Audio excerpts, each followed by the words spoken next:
Dominant Protector. Credit to the author. 5,061-70. Ang mga pangalan po na nandito ay galing sa mga name generator. Kung meron man pagkakatulad sa mga pangalan ng tao o lugar at pangyayari, ito ay tunay na hindi sinasadya. Pagkatapos, ginamit niya ang Wildfire 8 trigram palm na mas malakas kaysa dati. Bang! Bang! Bigla na lang bumagsak sa lupa si Broadly. Nasunog ang mukha niya at namatay ng dilat ang mga mata. Kakaibang katahimikan ng bumalot sa silid.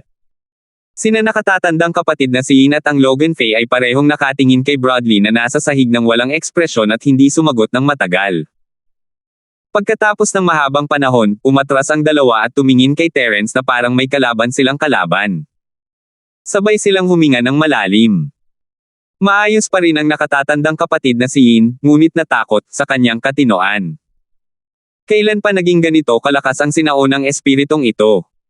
Ang tugatog ng huling yugto ng pagtatatag ng foundation. Nangangahas ka bang magsinungaling sa akin? Tinitigan ni Elton Yin si Terence, habang nagngangalit ang kanyang mga ngipin. Sinabi ni Broadly na si Terence ay nasa tugatog lamang ng unang yugto ng foundation, kaya bakit may napakalaking pagkakaiba?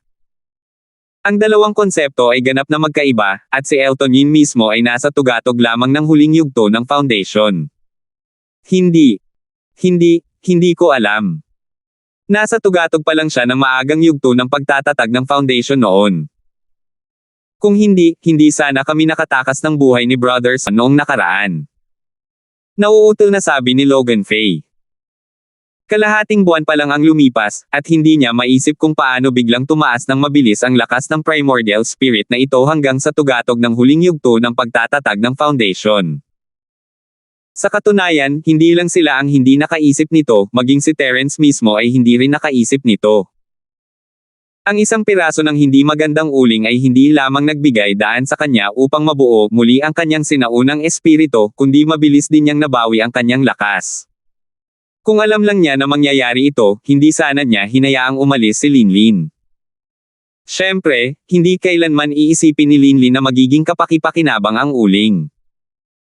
Isang kayamanan na nasa antas ng bituin na itim na uling ang masasayang sa isang maagang foundation stage cultivator na tulad niya. Kung talagang gusto niya itong gamitin, kailangan niyang maghintay hanggang sa maabot niya ang yugto ng profound.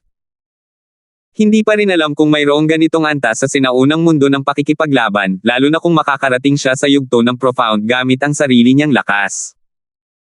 Napag-usapan na, kung mayroon talagang eksperto sa entablado ng profound sa sinaunang mundo ng martial arts, ang isang kayamanan tulad ng bituin na black coal ay karaniwang hindi lilito sa kanya. Marahil kahit ang kanyang sekta ay hindi alam kung ano ang bagay na ito, kaya naman padalos-dalos nila itong ibinigay sa isang disipulo ng pagtatayo ng pundasyon tulad ni Linlin. Kung hindi, malinaw na masasaktan nila siya. Salamat sa inyong lahat, malamig na ngumiti si Terence kay Broadly, na nakahiga sa lupa at dilat ang mga mata. Kailangan niyang patayin ang isang kalaban na tulad ni Broadly, na isang malaking banta sa kanya, kahit ano pa man.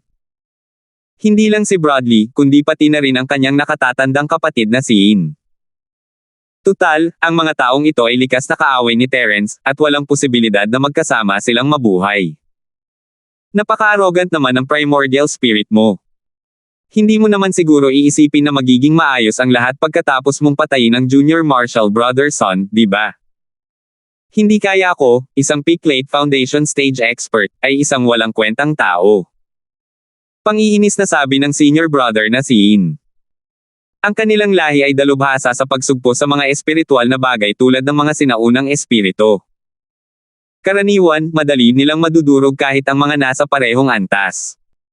Ang isang materialisadong sinaunang espiritu sa tugatog ng huling yugto ng pagtatatag ng pundasyon ay hindi maliit na bagay, ngunit sa kanyang paningin, ito ay walang anuman. Medyo natuwa pa nga siya na walang makikipag-away sa kanya dahil sa pagkamatay ni Broadly. Maaari niyang maangkin ang makapangyarihang sinaunang espiritu na ito para sa kanyang sarili, na isang bagay na mabuti na lamang at wala na siyang mahihiling pa. Malalaman natin kung sino ang mayabang pagkatapos nating maglaban. Bilisan mo. Nagkataon lang na oras ng komersyo ngayon. Nagmamadali akong manood ng TV mamaya. Sumulyap si Terence sa kanya nang walang pakialam.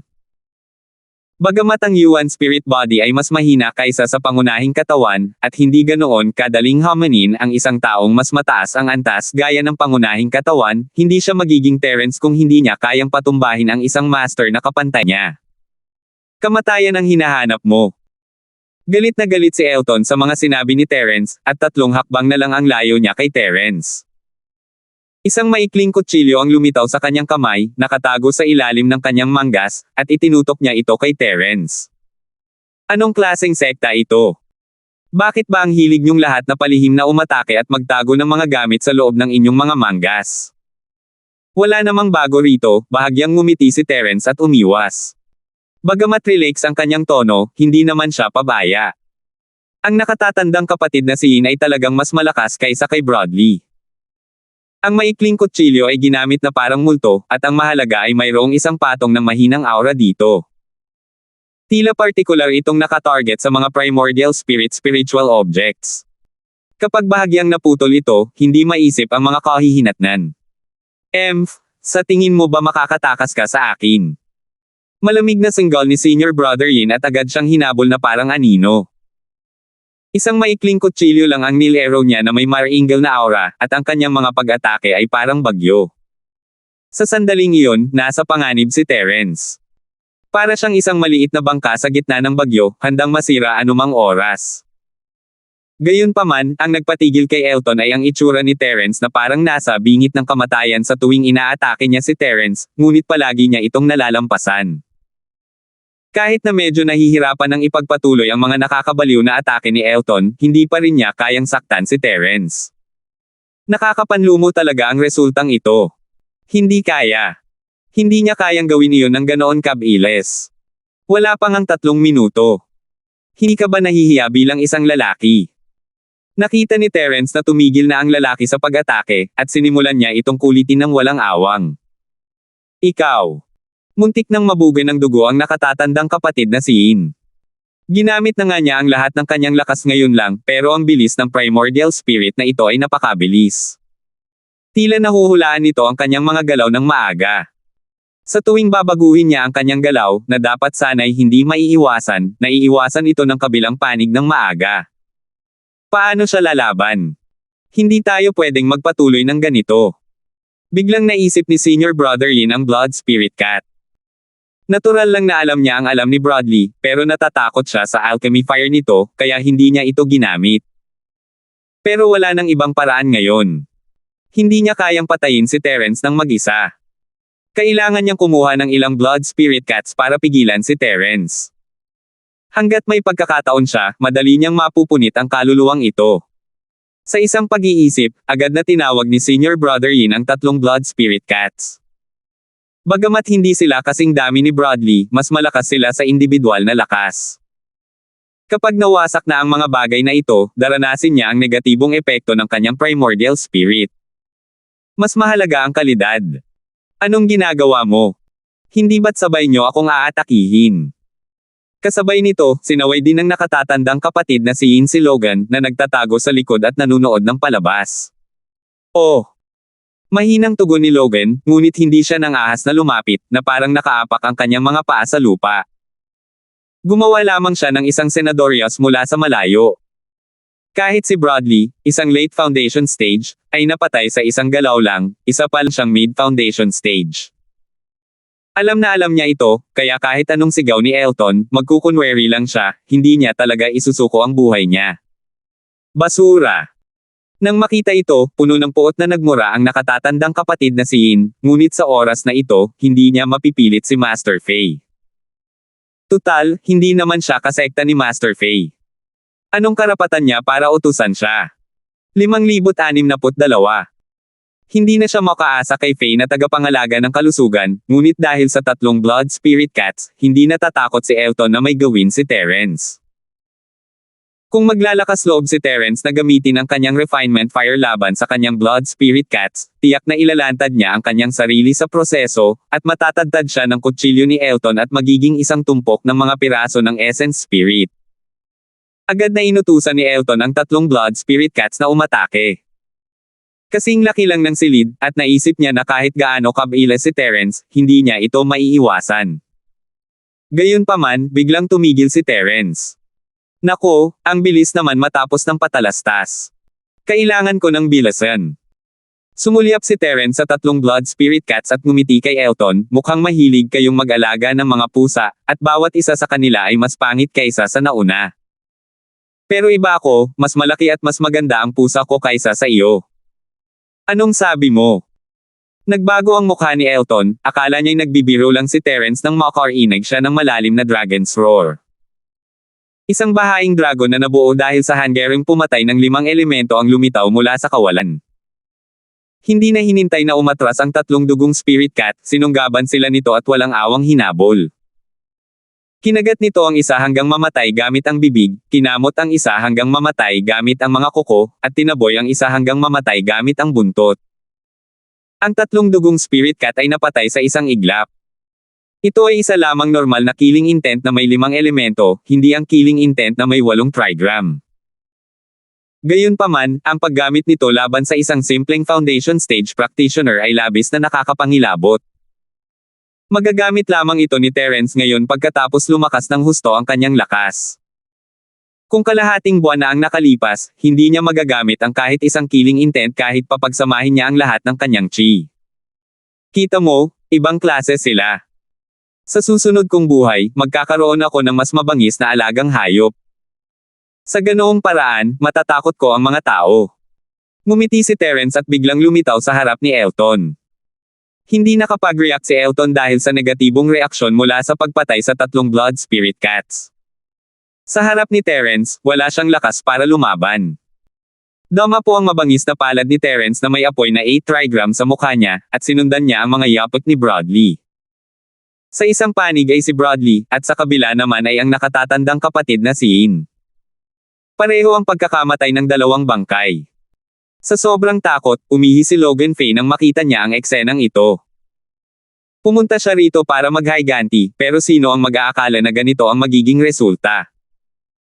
Papalapit ng papalapit si Terence sa kanya, at gusto niyang tumalikod at tumakbo, ngunit hindi siya pinakinggan ng kanyang mga binti. Nanginginig siya na parang salon, ngunit hindi siya makagalaw. Sige, ikaw naman ngayon. Tiningnan siya ni Terence nang walang pakialam. Flop. Lumuhad agad si Faye, ang health maintenance, at yumuko ng napakalakas kaya dumyugo siya. Nagmakaawa siya ng may humihikbing tono, "Senyor, pakiusap, patawarin mo ako. Senyor, pakiusap, patawarin mo ako. Pinagbantaan nila ako, at wala akong masamang balak. Senyor, huwag mo akong sisihin dito. Nagmamakaawa ako na patawarin mo ako. Magiging alipin mo ako. Hindi ako galing sa sekta nila, at kahit kailan ay wala akong masamang balak sa iyo, Senyor Essence Soul. Pinilit nila ako." Medyo nagulat si Terence, isa palang mid-foundation practitioner ang lalaking ito, tapos, paano siya naging ganoon kawalang muwang? Paano siya napunta sa kinatatayuan niya ngayon, nakaluhod at nagmamakaawa ng sabay-sabay? Gayunpaman, hindi plano ni Terence na patayin siya ng direkta. Gusto pa rin niyang makakuha ng impormasyon mula sa lalaking ito tungkol sa sinaunang mundo ng pakikipaglaban. Malamig siyang umiling, sagutin mo ng tapat ang ilan sa mga tanong ko. Kung maganda ang mood ko, baka hindi ko na lang siya patayin. Depende na lang sa performance mo. Oo. Senyor, ano ang gusto mong malaman? Tiyak na sasabihin sa iyo ng hamak na ito ang lahat ng alam ko nang walang pag-aalinlangan. Tuwang-tuwa si Logan. Wala siyang pakialam kung mabubunyag ang impormasyon o hindi. Hanggat nabubuhay siya, hindi mahalaga ang lahat ng iba pa. Napakagaling. Unang tanong, taga saan ka? Tanong ni Terence nang hindi binabago ang ekspresyon ng mukha.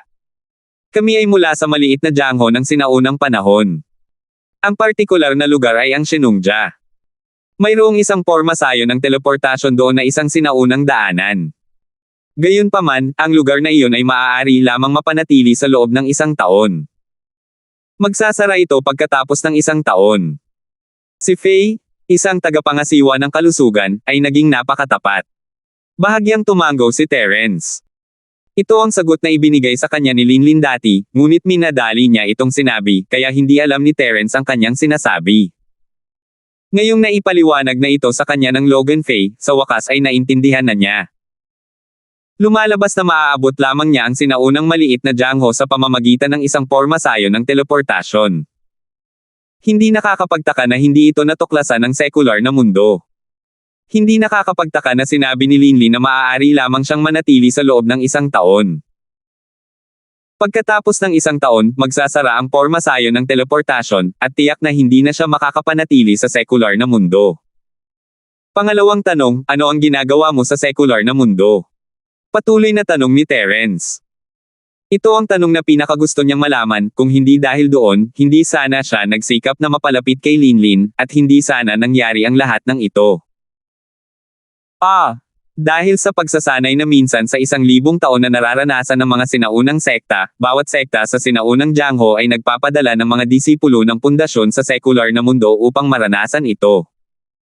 Kasabay nito, ito rin ay upang makahanap ng mga bagong disipulo para sa kani-kanilang mga sekta.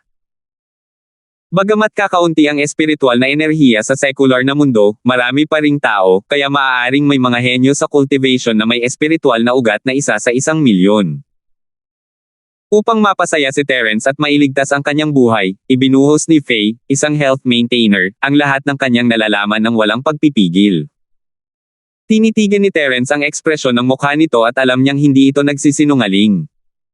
Nakahinga siya ng maluwag. Dahil nandito lang ang mga taong ito para magsanay at maghanap ng mga bagong disipulo, hindi nila sinasadyang labagin ang mga patakaran ng sekular na mundo. Hindi maiiwasan na may mga taong tulad ni Broadly na hindi sumusunod sa mga patakaran, pero ayos lang basta't hindi ito isang malaking tunggalian. Ang pangatlong tanong, ilan kayo sa kabuuan, at ano ang pinakamalakas na antas ng cultivation? Patuloy ni Terence. Mga 60 hanggang 70. Hindi ako masyadong sigurado kung sino ang pinakamalakas, pero narinig ko na nasa tugatog na sila ng foundation building realm. Kahit papaano ay ilan sa mga pinuno ng pangkat ng sekta ay nasa tugatog na rin ng foundation building realm. Sigurado yan. Lahat sila ay mga disipulo na lumabas para makakuha ng karanasan. Kung tungkol naman sa mga disipulo na mas malakas kaysa sa kanila, maaaring mayroon o wala, pero tiyak na hindi pa sila na ipapahayag sa publiko. Maingat na sagot ni Faye, isang health maintenance. Sa huli, isa lamang siyang ordinaryong disipulo. Alam lamang niya ang mga impormasyong nasa ibabaw na alam ng lahat. Kung tungkol naman sa mas malalim na impormasyon, wala siyang paraan para malaman ito. Kumpletong pundasyon. Kumunat ang noo ni Terence. Ang kanyang Yuan spirit body ay hindi sapat ang lakas para labanan ang isang taong mas mataas sa kanyang antas, ngunit kaya niyang hawakan ang isang kumpletong pundasyon, ngunit mahirap sabihin kung ito ay isang golden core. Tutal, mayroong malaking pagkakaiba sa pagitan ng pundasyon at golden core stages, at hindi madali para sa kanya na gawin ito sa kanyang kasalukuyang estado. Gayunpaman, hindi pa rin alam kung mayroon bang mga eksperto sa entablado ng Jindan sa mga taong ito. Sa pakikinig sa sagot ni Faye, isang health maintenance, malamang na wala. Dahil ang mga taong ito ay lumalabas upang makakuha ng karanasan. Sa ilalim ng normal na mga pangyayari, ang mga eksperto sa foundation stage ay hindi na matatalo sa sekular na mundo. Kung ang isang eksperto sa entablado ng Jindan ay lalabas, siya ay magiging mas hindi matatalo at nalulungkot, at walang halaga ang pagkakaroon ng karanasan. 5,063. Sige, ang pang-apat na tanong. Sabihin mo nga sa akin ang tungkol kay Cool Girl, patuloy na tanong ni Terence. Si Linlin ay isa na sa kanyang mga kasamahan ngayon, kaya kailangan niyang maunawaan ang mga bagay na ito. Nabulunan sandali si Logan Faye, saka mahinang nagsalita, Senyor, wala akong masyadong alam tungkol sa kanya. Nabalitaan ko lang na napakatalentado niya at isa siya sa mga malamang na disipulo na makakarating sa Golden Core Stage. Wala na akong ibang alam pa. Medyo nakonsensya siya ng pag-usapan ito, hindi naman sa nagsisinungaling o nagtatago siya kay Terence, kundi dahil may masama siyang iniisip tungkol kay Linlin noong nakaraan. Patay na siya kung babanggitin pa ito ni Terence. Sa katunayan, wala sa isip ni Terence iyon. Kung talagang gusto niyang patayin si Logan, gagawin niya iyon kahit ano pa ang mangyari. Dahil sinabi niyang bibigyan niya ito ng pagkakataon, hindi niya babawiin ang kanyang pangako. Natahimik si Terence matapos makinig sa kanyang mga sagot. Ang apat na tanong na ito ang mga pinakagusto niyang malaman ngayon. Bagamat hindi komprehensibo o detalyado ang kanyang mga sagot, nagbigay pa rin ang mga ito sa kanya ng maraming impormasyon. Mayroon na siyang pangkalahatang ideya ngayon tungkol sa mga Tiandao Masters na ito sa sinaunang mundo ng pakikipaglaban, at kahit papaano ay hindi na siya kasing walang alam gaya ng dati. Saka lamang siya mananatiling kalmado kapag alam na niya ang nangyayari. Para kay Terence, napakaraming bagay na dapat ipag-alala ang karaniwang mundo, at normal lang na mag-alala tungkol sa mga bagay na tulad ng dati. Madaling masaktan, kaya naman inilista niya ang lahat ng hindi kilalang salik bilang mga banta. Kung nangyari ito sa Tianjie Island, hindi siya gaanong mag-aalala. Natakot si Logan, na nakaluhod pa rin sa lupa, sa biglaang katahimikan ni Terence. Akala niya may nasabi siyang mali at napukaw ang balak ng mamamatay tao, kaya mabilis siyang nagmakaawa, "Senyor, patawarin mo ako. Sinasabi ko ang totoo, wala akong itinago. Patawarin mo ako at hayaan mo akong mabuhay." Hindi alam ni Terence kung tatawa o iiyak, ginagawa ng lalaking ito ang isang klasikong pose para lang mabuhay, at ayaw niya itong patayin dahil lang sa napakataktika nito. "Sinabi ko na hindi kita papatayin basta't sasagutin mo ng maayos ang mga tanong ko. Dahil medyo mataktika ka, hindi kita papatayin ngayon." Mahinang sabi ni Terence. "Maraming salamat, Senyor. Maraming salamat, Senyor." Tuwang-tuwa si Logan. Hindi pinansin ang kanyang manhid na mga tuhod, nagpumilit siyang bumangon at tumakbo palayo. Hindi na siya nang ahas na manatili pa sa lugar na ito kahit isang segundo. Bago pa siya makalabas ng kwarto, nagsalita si Terence, "Teka, paano kita mahahanap sa hinaharap?" "Ah! Hinahanap mo pa rin ako." Muntik nang mapaiyak si Logan Fay nang marinig niya ito. Wala na siyang oras para magtago mula sa halimaw na ito. Halos hindi niya nagawang iligtas ang sarili niya, kaya bakit pa niya ito hinanap? Sa narinig niya rito, maaari kayang gusto pa rin niya itong harapin sa hinaharap. "Anong problema? Hindi ka masaya?" Nanlamig ang mukha ni Terence. Nang maramdaman ang malamig na balak pumatay mula sa kabilang panig, si Faye, health maintenance, ay natakot ng husto kaya't umiyak siya agad. Mabilis niyang sinabi, hindi, isang karangalan para sa akin na hinahanap ako ng senyor. Paano ako hindi magiging masaya? Kung gusto akong hanapin ng senyor, maaari kang pumunta ng direkta sa Shenongja. Doon ang lugar ng pagtitipon ng mga disipulong katulad namin na nagsasanay. Ganoon ba? Sumulyap si Terence sa kanya, hindi makapaniwala. Totoo talaga. Nasa kamay ng senyor ang buhay ko. Kaya kung magsinungaling kahit kanino maliban kay senyor. Mabilis na sabi ni Faye. Hindi siya nagsisinungaling kay Terence, pero hindi niya alam kung ano ang ginagawa niya. May mga masters mula sa lahat ng malalaking sekta sa Shenongja Gathering Point, at kung maglalakas loob si Terence na pumunta ron, walang duda na mamamatay siya. Mabuti naman. Tumanggaw si Terence at nag-iwan ng marka ng espirito sa kanya nang hindi gumagawa ng kahit anong ingay. Hindi ito mapapansin ng isang mahinang tulad niya. Siyempre, may sarili siyang mga dahilan sa paggawa nito. Bagamat ang grupong ito ng mga tao mula sa maliit na Jiangho noong sinaunang panahon ay walang balak na labagin ang mga patakaran ng sekular na mundo, ang kanilang pag-iral ay isang nakatagong panganib sa sekular na mundo. Kung may mangyari, sino ang mag-aakala na sila ang magiging kalaban ng mga nagtatanim ng sekular na mundo? Para sa kaligtasan, kinailangan ni Terence na mag-iwan ng isang nunal sa grupong ito para mabantayan ang kanilang mga galaw. Kung nandito lang si Linlin, hindi na kailangang gumawa ng kahit ano si Terence, pero hindi niya alam kung nasaan ang duwag na ito, kaya guluhin niya lang ang duwag na ito. Tatawagan niya ito kapag may nangyari, at malalaman niya kung ano ang ginagawa ng mga tao mula sa sinaunang mundo ng martial arts sa pamamagitan ng kaunting pagbabanta. Nang makitang binawi na ni Terence ang kanyang balak pumatay, nakahinga ng maluwag si Logan Fay. Tatalikod na sana siya at aalis nang tawagin siyang muli ni Terence, sandali lang.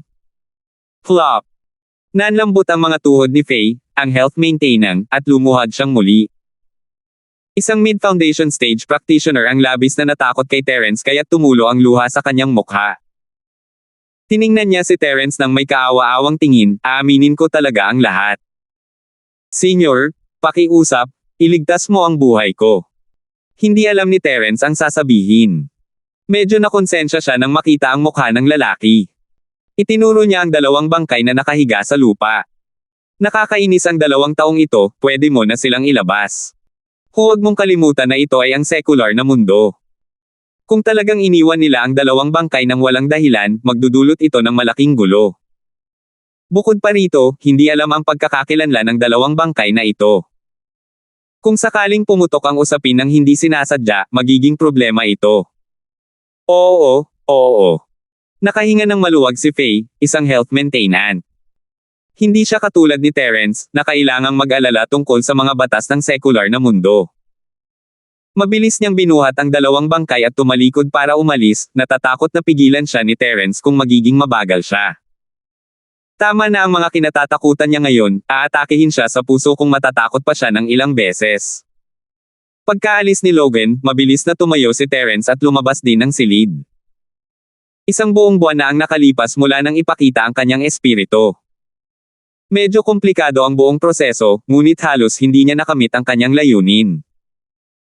Dahil nasa tugatog na ng huling yugto ng pundasyon ang kanyang lakas, kaya niyang hawakan ang halos lahat ng bagay.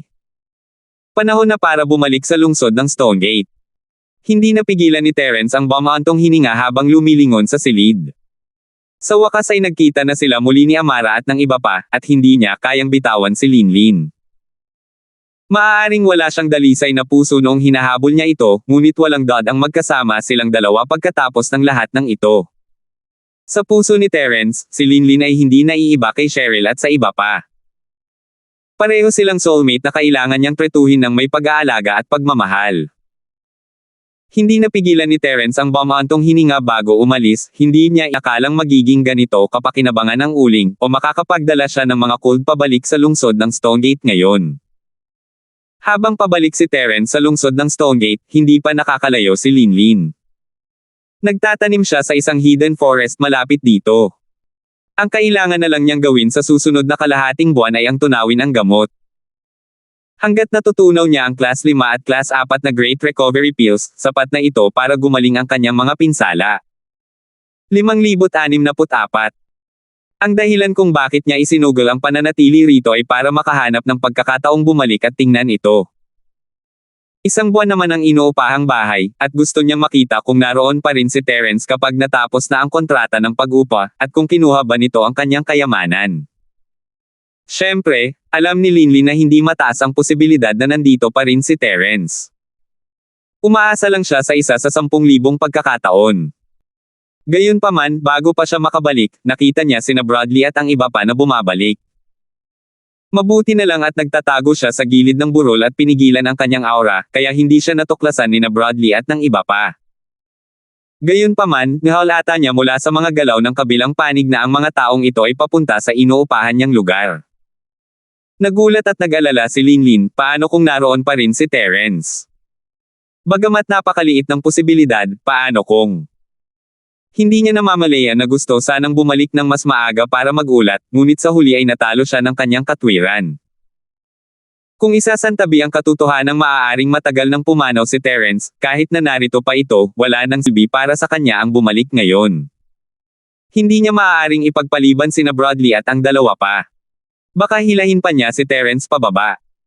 Pilit niyang pinigilan ang kutob sa kanyang puso at malamig na naghintay ng matagal bago siya bumalik sa kanyang komunidad. Kung hindi siya nagkakamali, dapat ay nakaalis na sina Bradley at ang iba pa. Tunay nga, walang tao sa silid. Gayunpaman, halos himatayan si Linlin nang makita niya ang eksena sa harap niya. Maraming bagong bakas ng away sa pinto at sa sala, at mayroon ding mga sariwang mantsa ng dugo na hindi pa natutuyo. Maaari kayang si Terence ay hindi maisip ni Linlin. Akala niya ay wala na si Terence sa lugar na ito pagkatapos ng ganito katagal, ngunit hindi niya inaasahan na mangyayari ito. Kung talagang namatay si Terence sa kamay ni Bradley at ng iba pa, hindi niya mapapatawad ang sarili niya habang buhay. Kung alam lang niya na mangyayari ito, bakit hindi siya dumating ng mas maaga? Kahit na kailangan niyang isugol ang buhay niya, dapat sana ay binigyan niya si Terence ng oras para makatakas. Pero mabilis siyang natauhan. Masyado siyang nag-aalala, si Terence ay isa lamang essence spirit, kaya saan nanggaling ang dugong iyon? Nakita na ni Linlin si Terence na napapaligiran ng mga dugong spirit cat dati. Nakakalungkot ang tanawing iyon, ngunit lahat ng ito ay gawa sa enerhiya ng espiritu. Mabilis silang nawala at walang iniwang totoong dugo. Matapos pag-isipan, dalawa lang ang paliwanag sa dugo, alinman kay Bradley o sa iba, pero hindi maaaring kay Terence. Gayunpaman, tila hindi makatotohanang sabihin na ang mga mantsa ng dugo ay mula kina Bradley at sa iba pa. Gayunpaman, hindi dapat paglaruan sina Bradley at ang Logan Faye. Bukod pa rito, nariyan ang mas makapangyarihang nakatatandang kapatid na si Yin. Maliban na lang kung personal na lumabas ang mga nakatatandang pinuno ng pangkat ng mga nakatatandang kapatid ng maliit at sinaunang Jiangho, halos imposibleng matalo sila. Maaari kayang may ilang maliliit na punk na dumating at hindi pinalad na makasalubong sina Bradley at ang iba pa, at pagkatapos ay pinatay sila. O maaari kayang nagdala ang ahente ng bagong nangungupahan para tingnan ang bahay noong nag-expire ang upa. Posible ang dalawang palagay na ito, ngunit wala itong pakialam kay Linlin. Hanggat wala si Terence sa problema, wala siyang pakialam sa buhay ng ibang tao. Matapos maghanap sa paligid ng silid, hindi nakita ni Linlin ang kanyang kayamanan. Hindi niya alam kung si Terence o si Bradley ang kumuha nito, ngunit umaasa siyang si Terence iyon. Kalahating buwan pa lang siyang nakatira rito, ngunit ang lugar na ito ay nagbigay sa kanya ng maraming maiinit na alaala. Medyo natigilan si Linlin ng ilang sandali, ang mga eksena noon ay sumasagi sa kanyang isipan. Pakiramdam pa nga niya ay may kumakatok sa pinto, at makikita niya si Terence na naghihintay sa kanya na may almusal sa sandaling buksan niya ang pinto. Sayang at tuluyan nang lumipas ang mga araw na iyon. Noong mga panahong iyon, wala siyang naramdamang kakaiba, pero ngayong naisip niya, gaano kaya kaganda kung magpapatuloy ang mga araw na ito. Hindi maiwasan ni Linlin na makaramdam ng kaunting pagkalito. Kalahating buwan pa lang silang magkakilala, pero tuluyan ang nakapasok sa puso niya si Terence. Lahat ng ibinigay niya noon ay isang kayamanan sa buhay niya ngayon. Siyempre, marami sa mga bagay na ibinigay sa kanya ni Terence ay mga kayamanang walang katumbas, ang mga foundation level pills at supreme grade spirit jades ay walang katumbas sa sinaunang martial world. Gayunpaman, ang pinaka-nakakaantig kay Linlin ay hindi ang mga bagay na ito, kundi ang mga damit at telepono na binili ni Terence kasama niya. Mga cellphone. Nagliwanag ang mga mata ni Linlin sa naisip, nakalimutan niyang pwede palang gamitin ang telepono para tumawag. Kung gusto niyang malaman kung nasaan si Terence, tawagan na lang niya ito. Tinawagan agad ni Linlin si Terence, ngunit nadismaya siya nang marinig ang boses mula sa telepono, hindi available ang numerong tinawagan mo ngayon. Pakisubukan ulit mamaya. Natural lang naman, itinapon niya lang ang telepono niya sa espasyo ni Jade, tutal, saan naman niya makukuha ang signal. 3 taon na siyang nasa Sky Class Island, at matagal na siyang walang ugnayan sa labas ng mundo, ilalabas lang niya ang kanyang telepono kahit kailan niya gusto, at itatapon lang niya ito sa espasyo ng Jade. Ito ay isang ugali na nabuo niya sa paglipas ng panahon. Itatapon lang niya ang lahat sa espasyo ng Jade nang hindi man lang iniisip, mas maginhawa ito kaysa sa pagdadala nito. Bukod pa rito, nasaan yung primordial spirit na siya ngayon, at bawat pulgada ng kanyang katawan ay nabago mula sa enerhiya ng espiritual na pandama. Kung susuportahan niya ang isang ekstrang mobile phone, masasayang ang maraming espiritual na pandama. Gaano man kalakas ang kanyang primordial spirit, hindi niya ito magagamit ng basta-basta. Pero hindi alam ni Linlin ang tungkol dito, matagal na niya palang ginagamit ang telepono niya, at si Terence lang ang natawagan niya dati. Hindi pa niya naranasan ang sitwasyon kung saan hindi ma-access ang tawag. Nadurog ang puso niya nang marinig niya ang notification, may nangyari kayang kay Terence. Sa pagbabalik tanaw sa sinabi ni Terence bago sila maghiwalay, hindi alam ni Linlin kung totoo ba ito o hindi. Sa kanyang antas, hindi niya maintindihan ang mga sinabi ni Terence. Sa katunayan, ang mismong pag-iral ni Terence ay isang bagay na hindi kapanipaniwala para sa kanya. Sinabi ni Terence na hindi siya mamamatay at maaari siyang bumalik pagkatapos ng ilang cultivation. Maniniwala ba siya doon? Umasa siyang totoo ang lahat ng ito, ngunit sinasabi sa kanya ng kanyang loika na kapag nawasak na ang kanyang espiritu, hindi na siya kailanman makakabangon. Ito ay sentido komon sa mundo ng pagsasanay. Kung tungkol naman sa kung si Terence ay higit pa sa sentido komon, marahil hindi. Walang dapat mangyari sa'yo. Bulong niya habang mahigpit na nakahawak sa telepono at tumingin sa paligid ng kwarto. Inimpake niya ang mga damit na binili ni Terence para sa kanya at agad na umalis. Hindi siya isang babaeng nagpapatumpik-tumpak.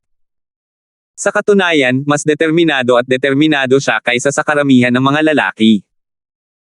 Tulad ngayon, kahit hindi alam ni Linlin kung nasaan si Terence, lalo na kung buhay pa ito o patay na, nakapagdesisyon na siya ng walang pag-aalinlangan. Gagawin niya ang lahat para mapalakas ang kanyang lakas at makaganti kay Terence. Papatayin niya si Bradley. 5,665. Magagalit si Bradley kung malalaman niya ito sa ilalim ng lupa, namatay na siya sa kamay ni Terence, bakit pa siya naghihiganti? Ilang beses ba siyang kailangang mamatay para gumaan ang pakiramdam niya? Walang alam si Linlin sa mga ito ang iniisip niya ngayon. Nag-iwan si Terence sa kanya ng malaking tambak ng mga foundation level na tableta at elixir, kahit ang pinakamasamang disipulo ay makakarating sa peak foundation stage gamit ang lahat ng mga resources na ito, lalo na ang kanyang talento. Paglabas ng silid, lumingon si Linlin sa huling pagkakataon, inaalala ang pagkakataong nakilala niya si Terence. Naantig siya at nalungkot ng sabay. Hindi alam ang kapalaran ni Terence, at kahit siya ay hindi alam kung ang mga sinabi niya noon ay maituturing na pangakong pakasalan siya, ngunit alam niya ang puso ni Terence. Mabuti na lang at hindi na siya maaaring tumanggap ng ibang lalaki. Kung hindi kakayanin ni Terence sa pagkakataong ito, mas gugustuhin pa niyang mag-isa habang buhay. Ang mga alaala ng maikling kalahating buwan ay napuno ng init at tamis. Sa wakas ay huminga ng malalim si Cold Girl at marahang bumulong sa sarili, sana ay kasing lakas talaga siya ng sinabi niya. Martial Arts Master, hindi ka maaaring magyabang sa pagkakataong ito, kung hindi ay ikaw na lang ang masisisi ko habang buhay. Sa Shenongja, si Faye, isang health maintainer, ay paika-ika na naglalakad sa masukal na kagubatan, habang hinihila ang dalawang bangkay sa likuran niya. Kung isang ordinaryong tao ang gumawa nito, malamang ay pinaghahanap na sila ng 100 beses ng sekular na mundo. Mabuti na lang at isa pa rin siyang mid-foundation stage expert. Bagamat nasugatan siya, mayroon pa rin siyang kaunting lakas. Sa kanyang paglalakbay, sadyang gumamit siya ng ilang paraan para linlangin ang mga tao, kaya hindi ito nagdulot ng malaking kaguluhan. Namanhid. Kung alam ko lang, ninakaw ko na sana ang eroplano at pinalipad ko na. Casual na pinatay ni Faye, isang health maintenance, ang isang panther na naakit sa amoy ng dugo. Inihagis niya ang dalawang bangkay sa lupa habang nagmumura at nagmumura. Pagkatapos, umupo siya sa gilid, hinihingal. Kahit na eksperto siya sa gitnang yugto ng larangan ng pagtatayo ng pundasyon, hindi naman gaanong magaan ang kanyang mga pinsala. Bukod pa rito, kinailangan niyang maglakad gamit ang dalawang bangkay sa malalalim na bundok at masukal na kagubatan ng Shenongja. Nakakapagod talagang kumain at matulog sa labas. Hindi naman ganoon kasama ang nakaraang paglalakbay. Bago pumasok sa Shenongja, sumakay na siya ng isang off-road na sasakyan sa kalsada at nagmaneho mula sa Takama hanggang sa mga hangganan ng probinsya ng Hoxie. Ang pagmamaneho ay isang bagay na kailangang pag-aralan ng mga ordinaryong tao, ngunit para sa isang makapangyarihang cultivator na tulad niya, hindi ito sulit banggitin. Sa madaling salita, hanggat matalino siya, makakabisado niya ito sa ilang sulyap lamang. Kaya naman, hindi ito naging malaking problema basta't nagbigay siya ng kaunting atensyon para maiwasan ang mga pulis trapiko. Gayunpaman, gaano man kagaya ang isang off-road na sasakyan, imposibleng makapasok sa Shenongja, maliban na lang kung talagang pinapatakbo ito ng helicopter. Kung hindi, ang tanging pagpipilian ni Faye ay ang maglakad. Ayos lang sana kung hindi niya naranasan ang kaginhawahan ng isang kotse noon, ngunit ngayon ay hinihiling na naman sa kanya na gawin ang ganitong bagay. Pinapatay lang siya nito. Pero muli, hindi naman malaking problema para sa kanya ang pagnakawan ng isang off-road na sasakyan. Nawalan ng malay ang may-ari at itinapon sa bangin, kaya hindi makalabas ng ilang sandali. Pero kung talagang ibibigay niya kay Rob ang isang helicopter, huwag na nating pag-usapan kung may mga pribadong helicopter para sa kanya, at huwag na nating pag-usapan kung marunong ba siyang magmaneho nito pagkatapos niyang pagnakawan. Kahit na maayos pa ang lahat ng ito, tiyak na malaking bagay ito. Matagal na siyang gusto ng mga opisyal na mapunta sa buong mundo. Paano nila siya hahayaang magmaneho papuntang Shenongjia nang walang kahirap-hirap? Kaya naman, tanging iniisip lang ito ni Logan. Wala talagang posibilidad na mangyari iyon. Ang tanging magagawa na lang niya ngayon ay ang mabilis na hilahin ang dalawang bangkay pabalik sa tagpuan at iulat ang nangyari. Sina Bradley at ang nakatatandang kapatid na si Yin na namatay sa pagkakataong ito ay hindi mga ordinaryong disipulo. Ang isa ay nasa huling yugto ng pagtatatag ng foundation, habang ang isa naman ay nasa tugatog ng huling yugto ng pagtatatag ng foundation. Pareho silang pinahahalagahang mga piling disipulo. Sa simula, ang secular na mundo ay isa lamang nakaka-relax at kaaya-ayang karanasan para sa kanila. Hindi man lang ito maituturing na isang pagsubok. Sa pagkakataong ito, dalawang piling disipulo ang magkasunod na namatay. Gaano ito kakilakilabot? Hindi na kailangang manghula pa si Faye, isang health maintenance. Kapag nalaman na ng mga tao sa itaas ang buong kwento, tiyak na magagalit sila. Sa pagkakataong ito, tiyak na makikita ng secular na mundo kung gaano kalaki ang galit ng isang sinaunang sekta. Hehe, napakayabang at kasuklam-suklam ng primordial spirit na yan. Tingnan natin kung paano siya mamamatay sa susunod. Ngumisi si Logan Faye, tumayo, at kinaladkad ang dalawang bangkay. Dahil sa lakas niya, hindi siya nang ahas na habulin si Terence, at ang paghihiganti ay isa lamang pangarap. Pero hindi mahalaga, hindi siya sapat ang lakas, pero ang isang sinaunang sekta ay maraming masters. Kung iuulat niya ito, makakaharap niya ang isang simpleng sinaunang espiritu, hindi ba? Sa oras na iyon, hindi na niya kailangang magmadali at kumilos. Ang kailangan na lang niyang gawin ay manood mula sa malayo. Pagkalipas ng isang araw, sa wakas ay bumalik si Faye, ang health maintainer, sa lugar ng pagpupulong na may mahinang mga binti. Ito ang Maringel na gate sa bundok kung saan sila magkasamang naglakbay. Sa madaling salita, ang mga nangungunang nakatatandang kapatid at mga elder ng kani-kanilang sekta ay nakapwesto rito. Tutal, napakakaunti ng mga cultivator sa secular na mundo, at ang kanilang lakas ay masyadong mahina. Dahil sa kanilang lakas, wala silang halaga sa pagsasanay kahit na lumabas sila, kaya ang responsibilidad lamang nila ay ang pag-coordinate at pangangasiwa. Ang mga bangkay ni na Bradley at nakatatandang kapatid na si Yin ay tumilapon sa lupa, at ang buong mountain gate ay nagkagulo. Ang mga taong nakapwesto rito ay agad na nagtipon. Wala silang ibang magawa kundi ang pumunta. Ito ay isang hindi pa naganap na pangyayari. Hindi ba't sila sina Elton at Bradley mula sa sekta ng masasamang tagapagtanggol? Paano sila namatay? Nag-uusap ang mga tao mula sa ibang mga sekta. Hindi mahina ang dalawang ito. Naaalala ko na nasa tugatog sila ng huling yugto ng pagtatatag ng pundasyon. Paano sila nasangkot sa gulo sa secular na mundo? Maaari kayang isa ito sa ating mga sinaunang sekta? Nag-aalinlangang tanong ng isang tao. Ang sektang panlaban sa kasamaan ay palaging kakaiba. Madalas nilang inaatake ang mga espiritual na nilalang ng ating sekta, kaya normal lang na magkaroon sila ng galit sa isang tao. Isa pa, imposibleng umiral ang isang eksperto sa pagtatatag ng foundation sa secular na mundo. Sino ang makakaharap sa kanilang dalawa? May isang taong nasa gilid na natuwa. Totoo iyan. Nasaan ang mga tao mula sa sekta ng masasamang tagapagtanggol? Hindi naman maaaring silang dalawa lang ang dumating, di ba? Hindi ba't wala silang kabuluhang pagkamatay noon? Nagkatinginan ang lahat at sinabing, kung nandito lang ang mga nakatataas sa sekta ng masasamang tagapagtanggol, tiyak na aalamin nila ang tunay na dahilan ng bagay na ito. Gayunpaman, kung walang nakatataas na may sapat na kapangyarihan para magsumbong, malamang na hindi maaayos ang bagay na ito. Ang mga taong naruroon ay ang mga pinuno ng kani-kanilang mga sekta, at ang kanilang unang isinasaalang-alang ay ang mga interes ng kanilang mga sekta.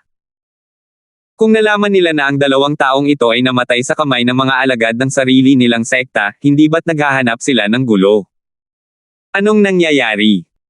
Sa oras na ito, isang bata at mapang-ipang boses ang biglang tumunog mula sa likuran ng karamihan.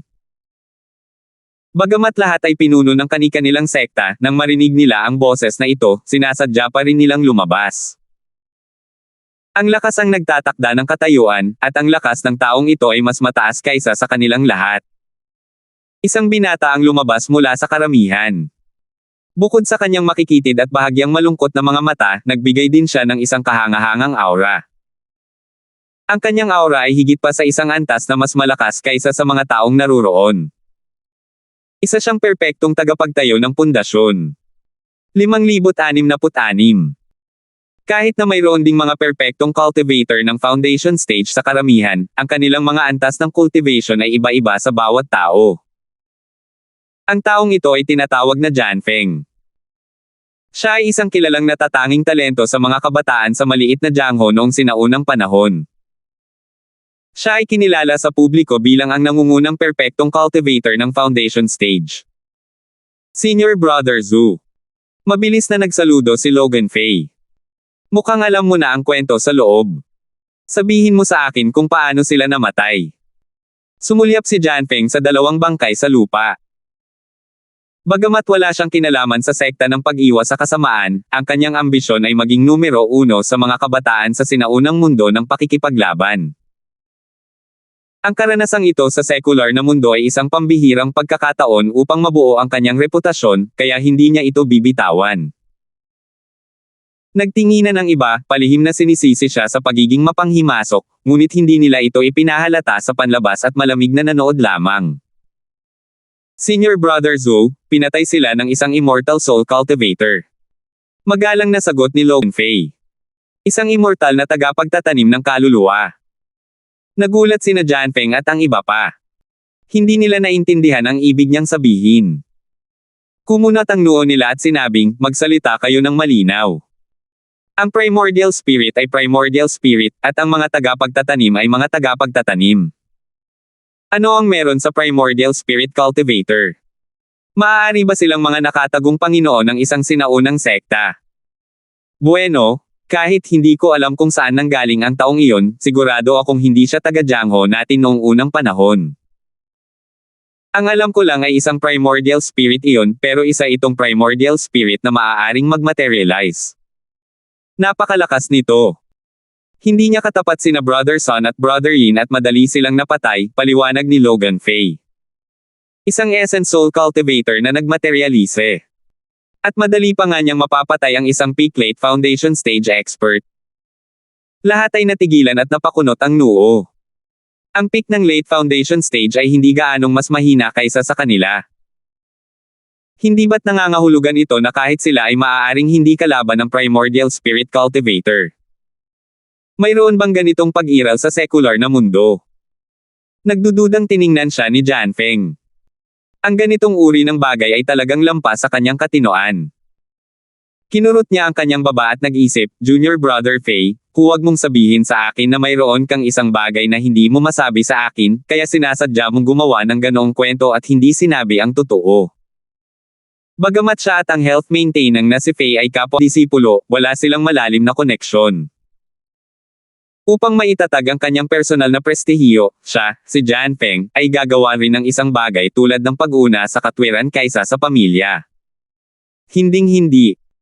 Ako, si Logan, ay sumusumpa sa langit na hindi ako nagsisinungaling. Senior Brother Zhou, pakiimbestigahan naman. Nagulat ang health maintainang na si Fei.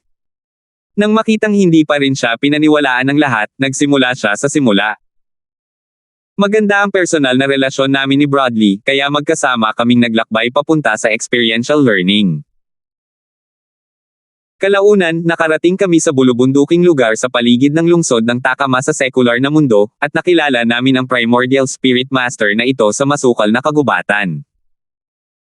Senior Brother Zhou, alam mo rin na gusto ng warding off evil sect ang mga bagay na ito, kaya inatake namin siya agad. Anong nangyari pagkatapos noon? Unti-unting naging seryoso ang ekspresyon ni Jianfeng. Sa katunayan, hindi siya naniniwala na ang health maintainment na si Fei ay maglalakas loob na magsinungaling sa publiko, lalo na sa ganitong detalye. Dapat malaman na mas detalyado ang isang kasinungalingan, mas madaling mabunyag ang mga kapintasan. Kung talagang may konsensya si Fei, dapat ay binaliwala na lang niya ito. Noong panahong iyon, ang kaluluwang ito ay napakahina pa rin, marahil ay nasa huling yugto ng klase ng langit, ngunit marami itong mga panlilinlang na nakaabang. Gumugol kami ni Bradley ng maraming pagsisikap upang palibutan at harangin ito, ngunit nagawa pa rin itong makatakas. Pagkatapos noon, hinahanap namin ang kaluluwang ito, at kalahating buwan ang lumipas nang matagpuan namin itong muli. Pagpapatuloy ni Faye, isang health maintenance. Magpatuloy. Sabi ni Janfeng sa malalim na boses. Oo, nang matagpuan namin ang sinaunang espiritong iyon, sa hindi malamang dahilan, ang kanyang lakas ay lubos na tumaas at siya ay nasa tugatog na ng maagang foundation stage. Tila handa na siya para sa aming pagdating, ngunit sa huli, kami ay inambush at pareho kaming nasugatan. Walang binanggit si Faye, ang health maintenance, tungkol kay Linlin. Kung tutuusin, hindi ito isang magandang bagay na banggitin. Ang mahalaga ay ang panganay na nakatatandang kapatid na si Janfeng ay palaging interesado kay Linlin. Kung maglalakas loob siyang sabihin na mayroon siyang masamang intensyon kay Linlin, papatayin siya ng kanyang espada sa loob ng ilang minuto. Basura. Mapanghamak na mura ni Janfeng. Sina Bradley at Logan Faye ay isang late-stage foundation establishment cultivator at isang mid-stage foundation establishment cultivator. Hindi lang nila hinayaan ang kanilang kalaban na makatakas sa unang pagkakataon, kundi nauwi pa sila sa sitwasyon ng talo-talo sa pangalawang pagkakataon. Sa kanyang paningin, wala silang silbi. Pinisil ni Logan Faye ang kanyang ilong ng alanganin at nagpatuloy, pagkalipas ng kalahating buwan, hinanap namin muli ang primordial spirit na iyon pagkatapos naming gumaling. Tinawagan pa namin ang nakatatandang kapatid na si Yin ng Warding of Evil Sect. Hindi inaasahan, ang primordial spirit ay naging tugatog ng huling yugto ng pagtatatag ng foundation. Napatay silang dalawa agad. Mabuti na lang at mabilis akong nakatakas at naghintay hanggang sa umalis ang primordial spirit bago ako naglakas loob na bumalik para kunin ang kanilang mga katawan. Matapos makinig sa mga salita ni Faye na nangangalaga sa kalusugan, tumahimik ang buong lugar. Nagkatinginan ng lahat at hindi alam ang sasabihin. Walang duda sa katotohanan ng kanyang sinabi, ngunit ang sinaunang spirit master na ito na biglang lumitaw sa secular na mundo ay talagang hindi kapanipaniwala. Junior Brother Faye, nasaan ang sinaunang espiritong iyon?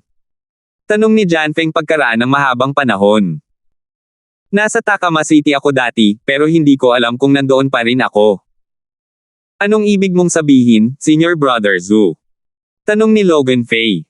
Sumama ka sa akin. Bagamat sina Elton at Bradley ay mula sa sekta ng pag-iwas sa kasamaan, sila ay bahagi ng sinaunang Jiangho. Hindi ko sila maaaring hayaang mapatay ng mga tagalabas. Ang dugo ay dapat bayaran ng dugo. Single ni Janfeng. Nang lumabas ang mga salitang ito, lahat ng mula sa ibang mga sekta ay tumingin sa kanya ng may kaunting paggalang. Kailangan nilang mag-isip ng mabuti pagkatapos marinig ang mga salita ni Faye na tagapangalaga ng kalusugan, at hindi kailanman mangangahas na maging kasing determinado ni Janfeng. Tunay ngang karapat-dapat siyang maging numero unong tao sa mga kabataan sa maliit na Jiangho noong sinaunang panahon. Napakatapang niya. Ito ang epektong gusto ni Janfeng. Hanggat kaya niyang patayin ang Immortal Soul Stage Cultivator na ito, hindi niya mawawala ng mga puntos ng reputasyon na makukuha niya, lalo na ang posibilidad na makakuha ng kahit anong uri ng kayamanan. Naging pangit ang mukha ni Faye, ang health maintenance. Gusto niyang hayaang palibutan si Terence ni na Janfeng at ng iba pang malalaking tauhan, habang siya mismo ay nagtatago sa likuran at nanunood ng palabas. Sino ang mag-aakala na hihilingin sa kanya ni Janfeng na manguna? Hindi ba't nangangahulugan ito na kailangan niyang harapin muli ang hindi maintindihang sinaunang espirito na iyon? Anong problema? Hindi ka masaya? Tanong ni Janfeng nang may hindi magandang ekspresyon. Hindi, nakatatandang kapatid na Zhu, tingnan mo ako. Punong-puno ako ng mga sugat. Kung hindi ko agad gagamutin ang mga sugat ko, natatakot akong magkaroon pa ako ng mga natitirang epekto. Sabi ni Fei Liusheng nang may mapait na mukha. Walang anuman ang maliit na pinsalang ito. Sumanghel si Janfeng at binato siya ng 4th grade Great Recovery Pill. Mayabang niyang sinabi, wala naman sigurong problema, di ba? 5,067. Hindi lang si Fei Yangyang, kundi pati na rin ang mga nakapalibot na tao mula sa ibang mga sekta ay napanganga sa gulat. Wala talagang maihahambing sa pagitan ng mga tao. Inihagis ni Jianfeng ang isang grade 4 na Great Recovery Pill nang hindi man lang kumukurap. Talagang mapagbigay ang Jianfeng na ito. Oo, oo. Salamat, nakatatandang kapatid na Zo. Tuwang-tuwa si Logan. Ang isang tableta para sa ika-4 na baitang ay sapat na para gumaling siya sa maikling panahon. Hindi matalino na hawakan muli si Terence, ngunit kung bumagsak ang langit, mayroon pa ring mas mataas na tao na hahawak dito. Mayroong isang malakas na tao tulad ni Jianfeng sa harap niya, kaya ano ang dapat ikatakot? Magaling. Dito lang kayo at hintayin ang balita ko. Hanggat nandito ako, hindi magiging madali ang pagpatay sa mga tao ng sinaunang mundo ng pakikipaglaban. Inilahad ni Jianfeng ang kanyang mga kamay sa mga tao at agad na umalis kasama ang Logan Fei. Tulad ng inaasahan sa espada ng Niebe. Bumantong hininga ang lahat. May mga bulong-bulungan na ang sinaunang alyansa na binuo ng lahat ng malalaking sekta sa sinaunang Jiangho ay malapit ng magbago. Bagamat hindi pa ito natatapos, kapag dumating na ang araw na iyon, ang mga taong tulad ni Jianfeng ay tiyak na magiging isang sikat na baguhan sa alyansa, at walang sinuman sa nakababatang henerasyon ang maaaring ihambing sa kanya. Paglabas ng Shenongja, ganoon din ang ginawa ni Fei, ang health maintenance, at sumakay ng kotse para dumiretso sa Takama. Gayunpaman, nang makarating sila ni Jianfeng sa kanilang destinasyon, wala nang tao sa silid. Siguro natakot ang Primordial Soul Cultivator na iyon na paghihigantihan natin, kaya tumakas siya ng maaga. Senior Brother Zhou, ano ang dapat nating gawin? Tanong ng Logan Fei. Anong gagawin natin? Siyempre, kailangan natin siyang hanapin kahit maghukay pa tayo ng 3 talampakan sa lupa. Malamig na sanggal ni Jianfeng. Nagyabang na siya sa harap ng napakaraming tao sa sinaunang maliit na Jiangho. Imposibleng makabalik siyang walang dala. Pero iyan ay isang sinaunang espiritu, at wala itong pinagkaiba sa isang ordinaryong tao sa normal na panahon. Kahit ang mga taong tulad ni Broadly mula sa sekta ng pag-iwas sa kasamaan ay hindi ito madaling mahanap.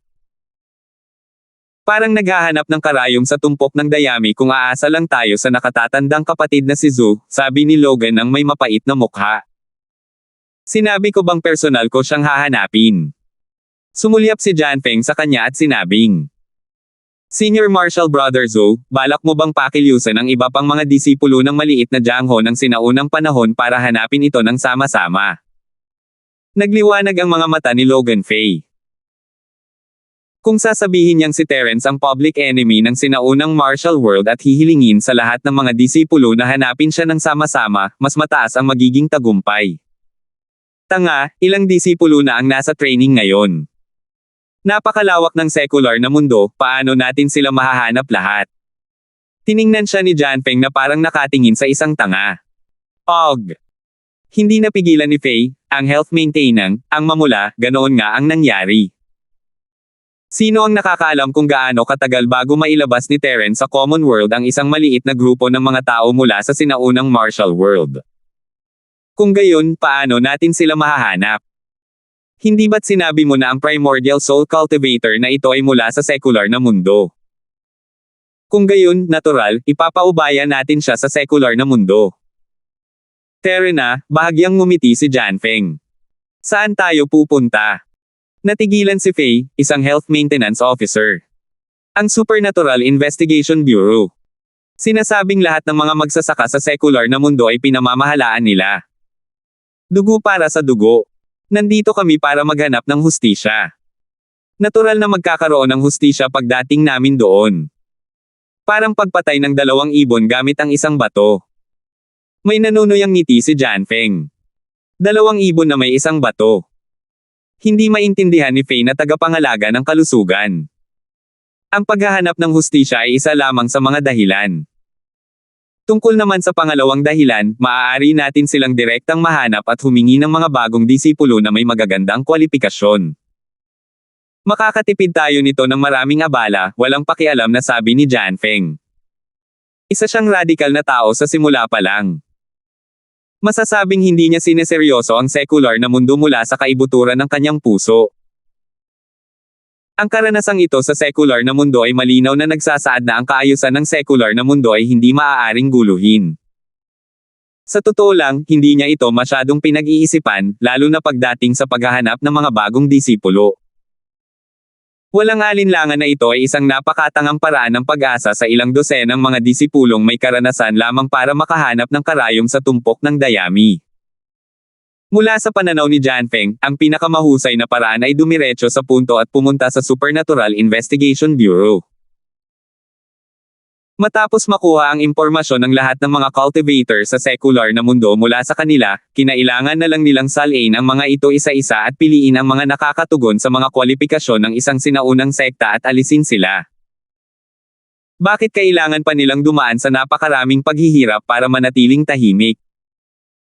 Gayunpaman, kahit na hindi siya nasiyahan, ito ang nakasulat na tuntunin ng sinaunang alyansa, at hindi niya ito maaaring labagin ng lantaran. Ngunit ngayon ay iba na ito. Ang pagkamatay ni Elton at Bradley ay nagbigay sa kanya ng sapat na dahilan upang magingay. Makatuwiran na pumunta sa pintuan upang humingi ng hustisya, at kasabay nito, maaari niyang samantalahin ang pagkakataon upang makakuha ng mga tao na pumatay ng 2 ibon gamit ang isang bato. Tama, napakatalino ni Kuya Zo. Sa halip na sayangin ang oras natin, mas mabuting puntahan na lang natin sila at tanungin kung sino siya. Agad na tumango si Logan, iniisip na ang panganay na kuya na ito ay isang ang kahangahangang big shot, at may lakas ng loob siyang gawin ang mga bagay-bagay. Agad na tumungo ang dalawa sa punong tanggapan ng Supernatural Investigation Bureau. Ang ganitong uri ng bagay ay isang sikreto na mahirap malaman para sa mga ordinaryong tao, ngunit para sa mga cultivator na kasing level nila, walang mga sikreto sa secular na mundo. Matagal nang malinaw na naobserbahan ng ibang mga disipulo ang sitwasyon sa Supernatural Investigation Bureau. Gayunpaman, dahil sa mga patakaran ng sinaunang alliance, ang mga taong ito ay nanunood lamang mula sa malayo at hindi pa dalos-dalos na pumapasok. Pagdating nila sa punong himpilan ng Supernatural Investigation Bureau, lumabas ng kotse sina Jianfeng at ang Logan Fei at pumasok. Nagulat ang gwardya sa tabi nila at mabilis silang pinigilan, pasensya na, bawal ang lugar na ito. Ang Supernatural Investigation Bureau ay hindi katulad ng ibang mga institusyon. Walang anumang mga karatula na nakasabit sa pasukan. Bukod pa rito, medyo liblib ang lugar. Bukod sa mga tauhan sa loob, walang ibang tao na lilito. Gayunpaman, paminsan-minsan ay may ilang mga aksidente, at ang papel ng mga gwardyang ito ay harangan ang mga ibang taong ito. Umalis ka. Hindi tumigil sa paglalakad si Jianfeng. Mahinang nagmura lang siya, ngunit hindi alam ng gwardya kung bakit siya agad na lumuhod. Si Logan, na nakasunod sa likuran, ay napangisi sa pinangyarihan. Ang gwardyang ito ay malinaw na hindi isang normal na tao, tila isa siyang golden class. Sa kasamaang palad, sa harap ng isang foundation stage master tulad ni Jianfeng, ang isang golden class master ay walang pinagkaiba sa isang normal na tao.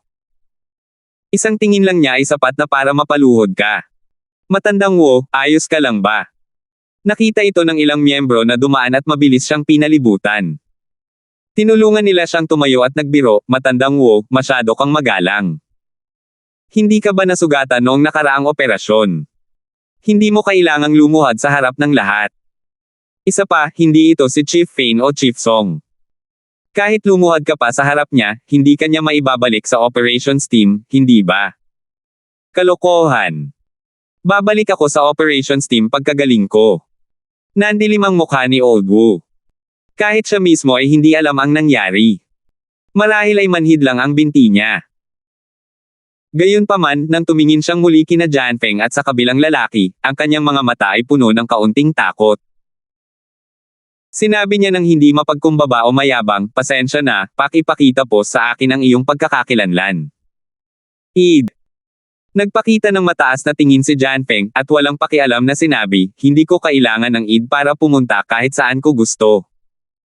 Hindi ko alam kung ano ang id. Nang marinig ito ni na matandang Wu at ng iba pang miyembro ng koponan, biglang naging kakaiba ang kanilang mga ekspresyon. Maaari kayang pangalawang henerasyon ito ng pamilya ng isang mataas na opisyal. Inisip ba niya na napakalakas niya kaya walang magmamalasakit sa kanya kahit saan siya magpunta? 5,068. Sa harap ng isang mayamang pangalawang henerasyon na may malalim na pinagmulan, natural na hindi ito ipaglalaban ng karaniwang unit. Gayunpaman, ito ang Supernatural Investigation Bureau na may transcendent na katayuan. Ang kapangyarihan ng secular na mundo ay walang silbi rito. Kung gayon, bumalik ka na. Sinabi ko na ngayon lang na bawal ang lugar na ito, seryosong sabi ni Matandang Wu. Hindi siya isang ordinaryong gwardya. Galing siya sa operations team at isang taong nabubuhay sa talim ng kutsilyo sa buong taon. Kapag naging seryoso siya, isa rin siyang walang awa na karakter na may mamamatay taong aura. Hindi autorisadong pumasok. Mukha ba akong malaya? Ngumisi si Janfeng at hindi sila pinansin habang papasok. Tumigil ka nga dyan. Kung hindi, huwag mo akong sisihin sa pagiging bastos, sigaw ni Matandang Wu nang nakakunot ang noo. Nang makita kung paano pa rin umaarte ng mayabang sina Janfeng at Liu Jianyo, agad niyang itinaas ang kanyang kamay at hinawakan ang balikat ni Janfeng. Gayunpaman, bago pa man niya mahawakan ang damit ng kabilang panig o makita ang paggalaw nito, biglang natuklasan na may malaking sugat na duguan sa kanyang braso. Agad na dumagsa ang kanyang anit ng matinding kirot. Kahit ang isang taong nakatanggap ng espesyal na pagsasanay tulad niya ay hindi kayang tiisin ang ganoong katinding sakit. Napaungol siya at natamba agad. Sa wakas ay nakita ng iba sa gilid na hindi maganda ang sitwasyon. Bukod sa pag-iwan ng isa para alagaan ang matandang si Wu, agad na pinalibutan ng iba sina Janfeng at ang Logan Fei.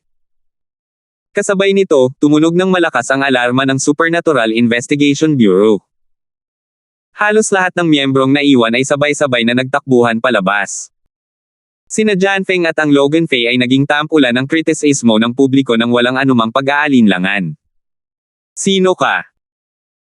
Ang lakas ng loob mo talagang pasukin ang Supernatural Investigation Bureau, hindi mo ba alam ang kahihinatnan ng paggawa mo niyan? Sigaw ng karamihan. Mga bunga. Tumawa si Janfeng at may paghamak na sinabi, isa lamang itong puwersang walang kwenta sa sekular na mundo. Maaari kong gawin ang anumang gusto ko. Ano ang maaaring maging mga bunga nito? Ang yabang naman ng mga salita ninyo. Pabagsakin ninyo sila ng sabay-sabay. Agad na natuwa ang mga tao at inilabas ang kanilang mga aura, handang hulihin siya agad. Isang grupo ng mga sundalong hipon at mga general ng alimango ang talagang nangahas na atakihin ako. Hindi ka ba takot sa kamatayan? Ngumisi si Janfeng at biglang pinakawalan ang makapangyarihang chi ng isang perpektong tagapagtanggol ng Foundation Establishment. Agad na umatras ang lahat mula sa Supernatural Investigation Bureau, bawat isa sa kanila ay nagpakita ng labis na takot na ekspresyon. Tiningnan nila si Janfeng na parang nakatingin sa isang halimaw. Anong klaseng lakas ito? Ang pressure na ito ay hindi bababa sa ilang daang beses na mas malakas kaysa sa pinakamalakas na taluktok ng klase ng langit. Isang grupo ng mga mahihina. Sinulyapan ni Janfeng ang karamihan ng may paghamak. Kung hindi dahil sa mga patakaran ng sinaunang alyansa, baka bigla na lang niyang pinatay ang lugar na ito. Karaniwan niyang estilo ang pumatay at magtatag ng kanyang prestihiyo, hindi tulad ngayon na ang kanyang aura lang ang kaya niyang gamitin para takutin ang karamihan. Tutal, ito ang opisyal na puwersa ng mga tagapagsaka ng sekular na mundo. Kung talagang wawasakin niya ang Supernatural Investigation Bureau, kahit na ginawa niya ito sa ngalan ng paghingi ng hustisya para kay Broadly, hindi ito mapapatunayan ng sinaunang alyansa. Sa makatuwid, maaari lamang niyang pigilan ang kanyang balak na pumatay. Hindi naglakas loob na kumilos ng padalos-dalos ang mga tao mula sa Supernatural Investigation Bureau. Kahit hindi sila malakas, at least mayroon silang mga mata at karanasan. Huwag mong isipin na marami silang kakampi. Kapag nagsimula na talaga sila ng away, papatayin lang sila. Tutal, masyadong malakas naman ang kabilang panig. Sino ang namamahala rito? Halika at magsalita ka. Napatingin si Janfeng sa karamihan at sinabing. Nagtinginan ang lahat. Wala rito sina Feng Tianlong at Amara, at ang pinakamataas na posisyon dito ay isang maliit na pinuno ng pangkat. Malinaw na wala silang karapatang makipag-usap sa isang makapangyarihang nilalang. Biglang huminto ang isang sasakyan sa labas ng pinto, at lumabas si Amara mula rito, natigilan sa nakita.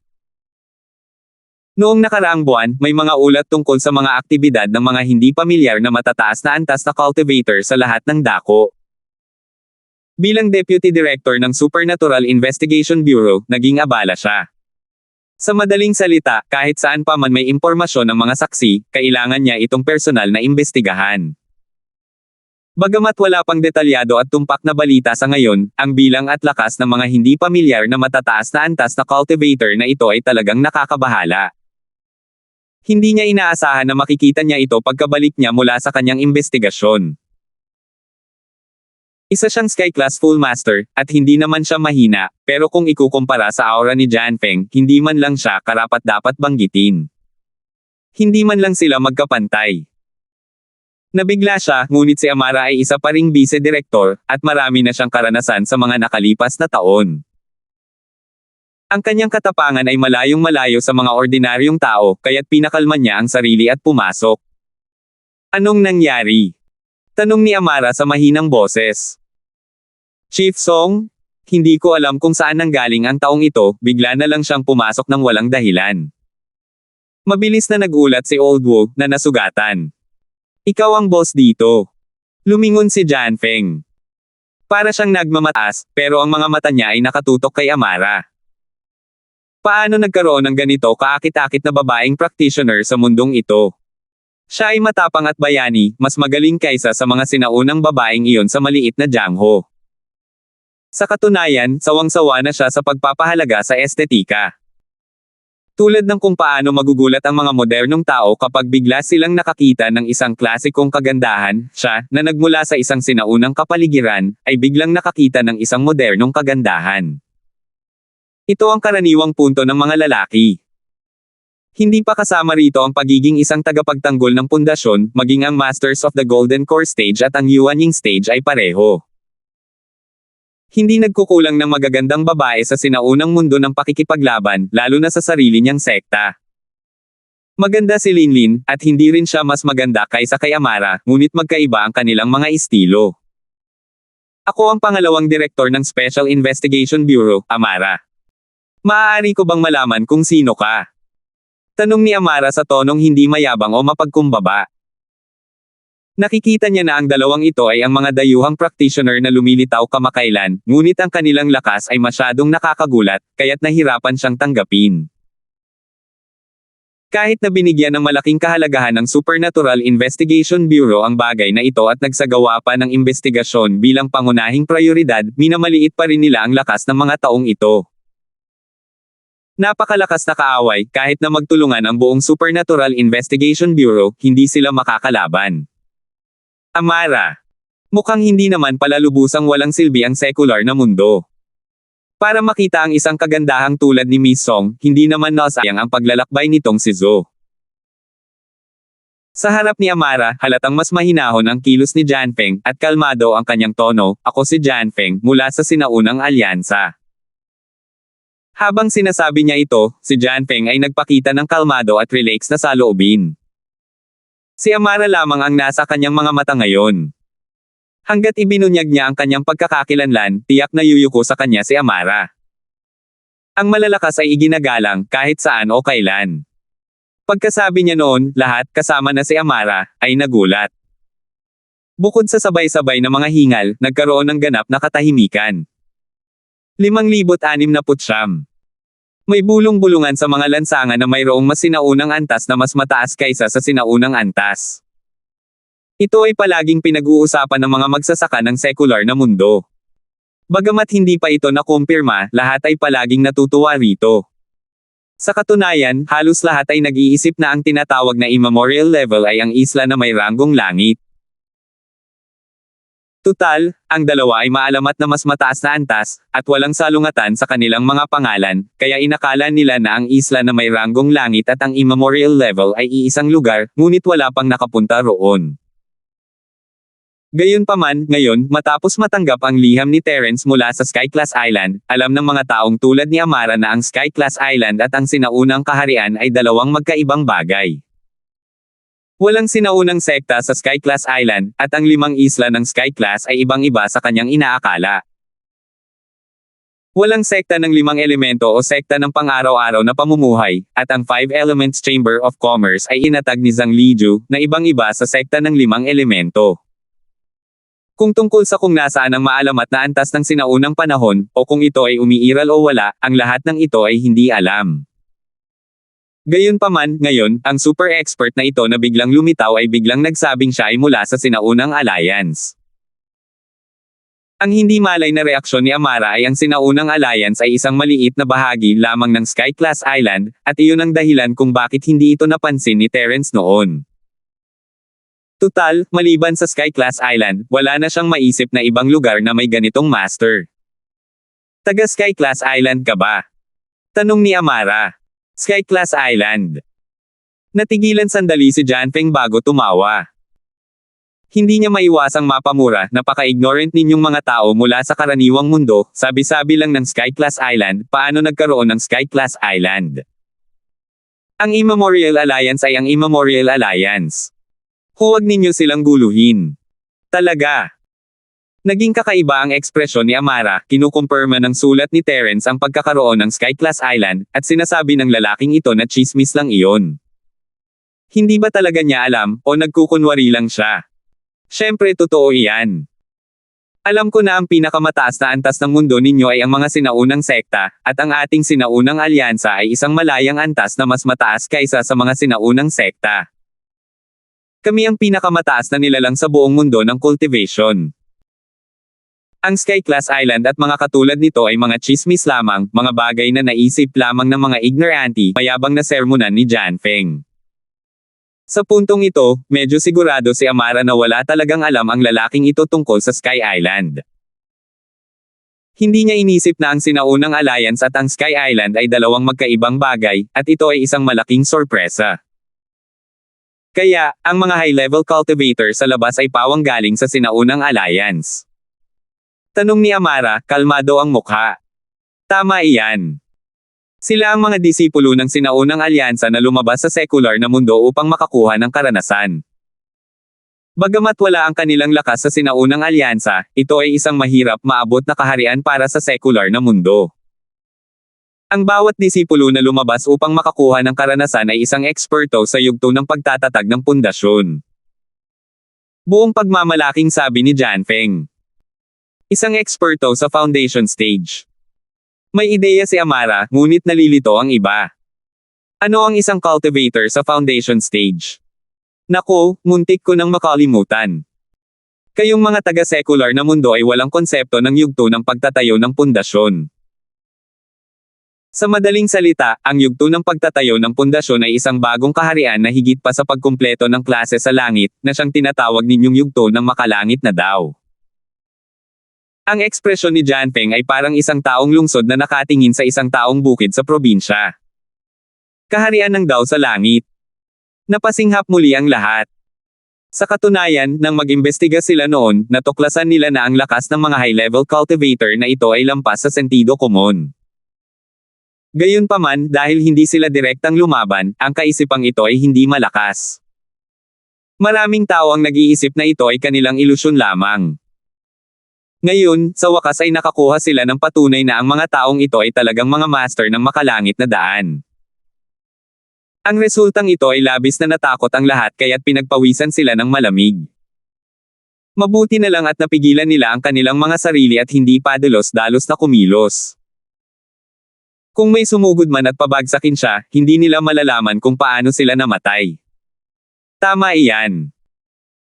Ang isang eksperto sa entablado ng pagtatatag ng foundation ay isa lamang ordinaryong disipulo sa sinaunang alliance.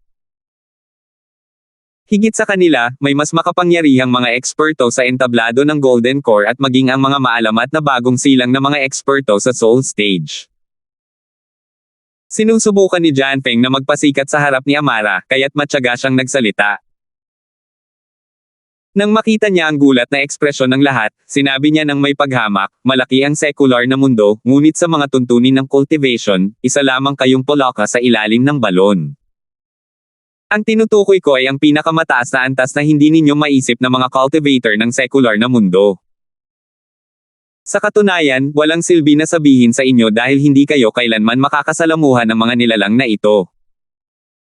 Kahit alam nilang minamaliit sila, hindi nila maiwasang mapalunok. Tutal, totoo naman ang sinabi ng lalaki. Ang pinakamalakas na master na karaniwan nilang nakakasalamuha ay ang Sky Class Full Master lamang, hindi nila maisip ang isang Foundation Stage, lalo na ang isang Golden Core o isang bagong panganak na Soul Stage. Pero hindi isa sa kanila si Amara.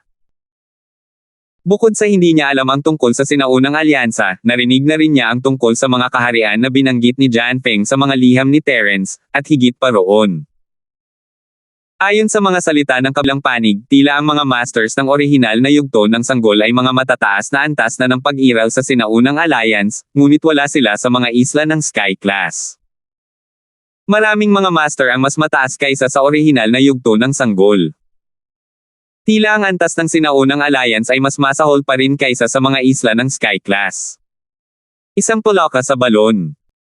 Hindi niya nga alam ang tungkol sa Sky Class Island, pero umakto siyang parang siya ang numero 1 eksperto sa sinaunang alliance. Kung hindi siya pulaka sa ilalim ng balon, ano siya?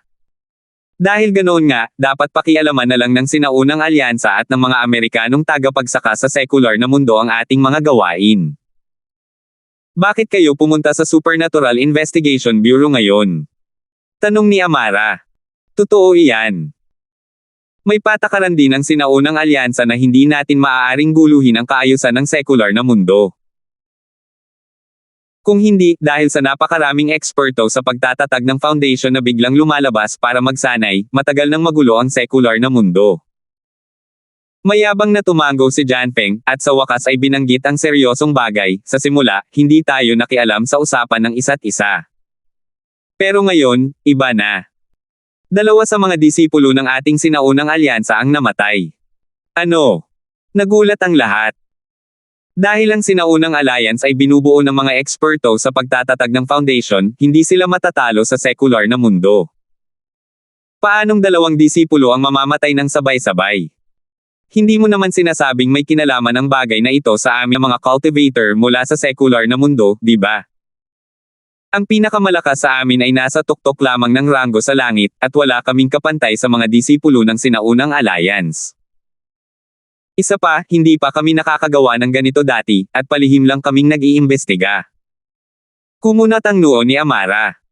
5,070. Tumango ang lahat bilang pagsang-ayon.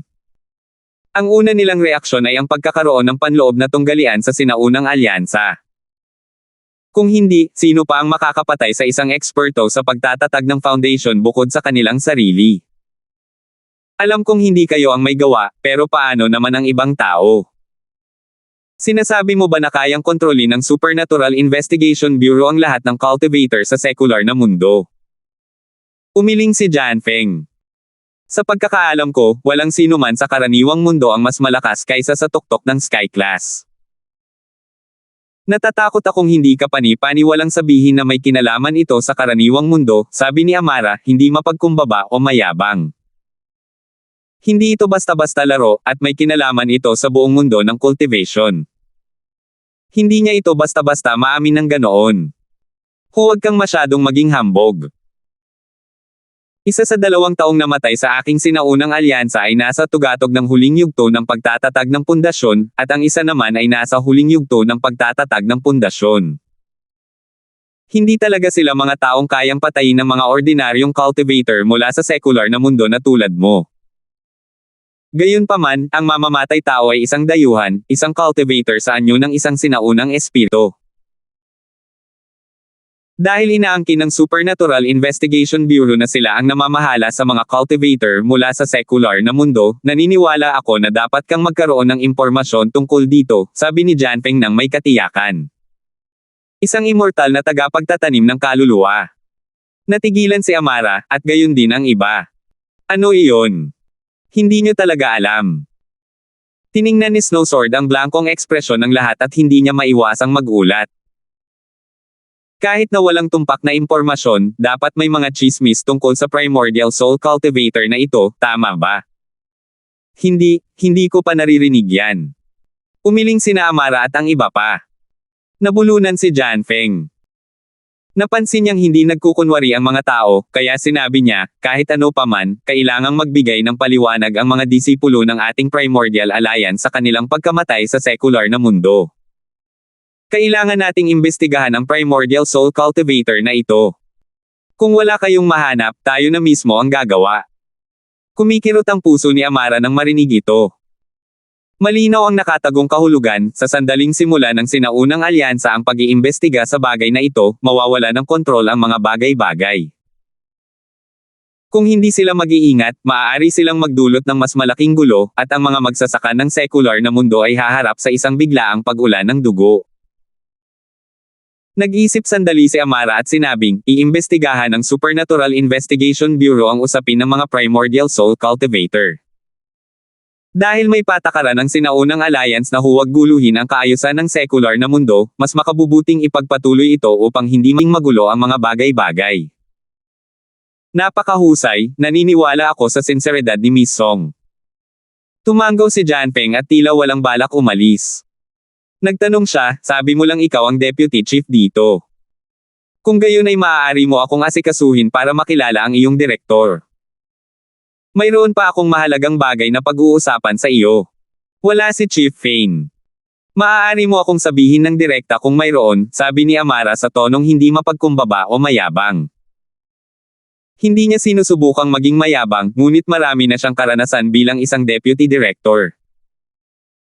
Ano man ang itanong ni Janpeng, mas madali para sa kanya na harapin ito. Kung si Feng Tianlong iyon, ibang usapan na.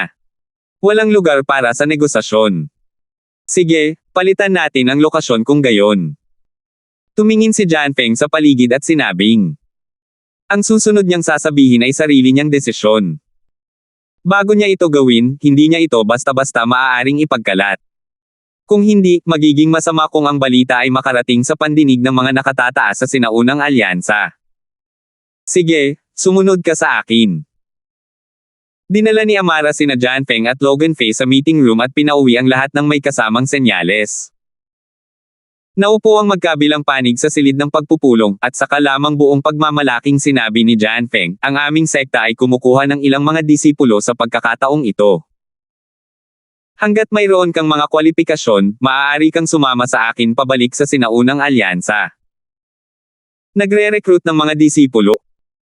Nagulat si Amara, akala niya ay masamang balita na naman ito, pero nandito ang lalaking ito para mag-recruit ng mga disipulo pabalik sa sinaunang alyansa. Sa totoo lang, hindi naman ito masama. Kahit na hindi maihahambing ang antas ng sinaunang alliance sa Sky-class Island, mas malakas pa rin ito kaysa sa sekular na mundo. Kung talagang mayroon silang ganitong pagkakataon, naniniwala siyang maraming cultivator mula sa sekular na mundo ang matutuwa ng husto. Tama iyan. Siyempre, napakahigpit namin pagdating sa pagpili ng mga tao. Hindi man lang kami mapapansin ng mga ordinaryong cultivator. Pero Miss Song, tiyak na natutugunan mo ang mga kondisyon. Basta't sumama ka sa akin, naniniwala akong hindi magtatagal bago mo marating ang yugto ng pagtatatag ng pundasyon. Posible pa nga para sa iyo na maabot ang aking antas. Sabi ni Janpeng na may ekspresyong nagsasabing, ako na ang bahala sa iyo. Sa kanyang palagay, mahirap makamit ang ganitong pagkakataon para sa mga magsasaka ng sekular na mundo. Tutal, ang sinaunang pasilyo ay magbubukas lamang muli sa loob ng 1,000 taon. Kapag napalampas nila ang pagkakataong ito, ang mga taong ito ay maaari lamang magpatuloy sa matinding paghihirap sa sekular na mundo kung saan ang espiritual na enerhiya ay manipis. Hindi man lang nila mapangarapan na sumulong kahit 1 pulgada hanggang sa kanilang kamatayan. Hanggat hindi tanga ang isang tao, alam nila kung aling pagpipilian ang gagawin sa pagitan ng sekular na mundo at ng sinaunang alyansa. Ang magandang babae sa harap niya, na pinaglalawayan niya, ay malinaw na hindi tanga. Gayunpaman, ikinagulat niya ang reaksyon ni Amara. Hindi man lang siya nag-atubili at sinabing, pinahahalagahan ko ang iyong kabaitan, ngunit hindi ko kailanman pinlanong iwanan ang sekular na mundo. Kung talagang gusto niya, sana ay pumunta siya sa Sky-class Island kasama si Terence, hindi ang sinaunang alliance. Ano? Akala ni Janfeng ay mali ang narinig niya, ngunit kumunot ang noo niya matapos makita ang seryosong mukha ni Amara. Binibining Song, maaaring hindi mo maintindihan ang agwat sa pagitan ng sinaunang alyansa at ng sekular na mundo. Sasabihin ko ito sa iyo. Gamit ang espiritual na enerhiya at mga mapagkukunan sa sekular na mundo, ang pagkumpleto ng klase sa langit ang limitasyon na maaari mong maabot. Gaano man kahusay ang iyong talento, wala itong silbi. Ngunit hanggat pupunta ka sa sinaunang alyansa kasama ko, kasama ang konsentrasyon ng espiritual na enerhiya at mga mapagkukunan ng paglilinang doon, natural lamang na maabot mo ang susunod na antas. Dapat mong maingat na pag-isipan ang agwat sa pagitan mo at ng sekular na mundo. Sa isip niya, lahat ng cultivator ay gagawin ang lahat ng kanilang makakaya upang mapalakas ang kanilang lakas. Maraming tao ang papatay pa nga sa kanilang mga mahal sa buhay dahil dito. Walang paraan si Amara na uupo lang at walang gagawin, maliban na lang kung may tubig sa kanyang utak. Hindi na kailangan. Pinag-isipan ko na. Salamat, muling pagtanggi ni Amara. Nang makitang si Amara ay isang pambihirang kagandahan, ibinabana ni Janfeng ang kanyang paninindigan. Ngunit ngayong tinanggihan na siya ni Amara, dumilim ang kanyang mukha. Binibining Song, ang aking sekta ay isa sa mga nangungunang sekta sa sinaunang alyansa. Sa tulong ko, makakakuha ka ng isang natatanging kapaligiran sa paglilinang. Walang ibang makakapagbigay sa iyo ng kondisyong ito. May kinalaman ito sa iyong kinabukasan, kaya mas mabuting huwag kang magdesisyon ng ganoon kadali. Kung hindi, pagsisisihan mo ito habang buhay. Ito rin ay dahil sa paglalaway niya kay Amara, kaya naman napakatyaga niya. Kung ibang tao lang ang nangahas na tumanggi sa imbitasyon niya, malamang ay sisubog na si Janfeng. Salamat po at sinamahan ninyo ako, ingat lagi mga master.